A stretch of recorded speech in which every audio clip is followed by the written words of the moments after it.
So the first point I want you to think about is bladder 40. So it's behind the knee. This point is indicated for lower back pain. Sanyin Jiao, spleen 6, your favorite point. Why does it work for irregular menstruation? Why? Because it's the meeting point of the 3 yin. Why don't I just put 3 needles in 3 different meridians? What is it about this point that makes it work? And then the last one is Suzanne Lee's stomach 36, which is our common point for digestive problems. Based on TCM, what are the explanations for this? The Hussey point, the lower Hussey point. It's pretty much the only explanation you get out of a book. We're going to see that we can change our understanding of that.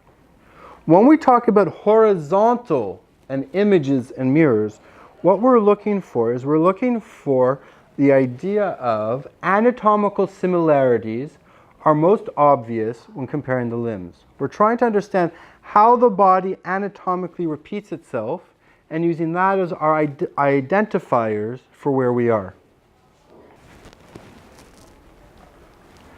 So these similarities, they happen proportionally, right? So for example, the distance between the shoulder and the elbow is going to be different than the difference between the hip and the knee, but we can use those proportions between them to interact.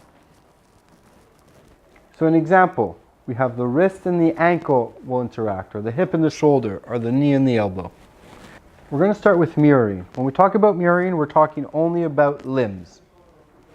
Because as we saw before, an arm and a leg are very similar. They're almost mirror images of each other. Same number of bones, same types of articulation. When we talk about imaging, we're talking about using the arms and the legs to actually image the rest of the body. So arm or leg goes to the body and or the head.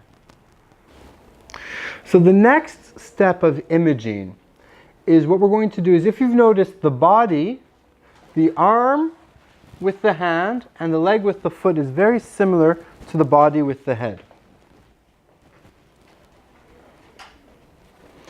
Okay, our neck moves very similarly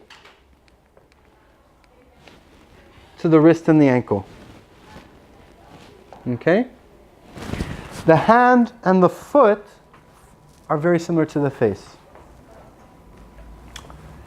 We then use the line of the knee and the elbow to the navel. And then the hip and the shoulder are the pubic bone. There's another image that we can use. Just imagine your hand like this. So the wrist is going to be the pubic bone, the elbow is the umbilicus, and the shoulder is the clavicle. So, let's go back to why I asked you, why does bladder 40 treat the back? The pain and stiffness in the lumbar spine, heaviness. So we're talking about this area here. If we're going to take the bladder meridian, okay, so lumbar region 2 to 4 is exactly at the navel, which is the knees. At the back of the knee on the popliteal crease, in a depression midway between the tendons of the biceps femoris, etc., we have bladder 40. Bladder 40 images the lower back.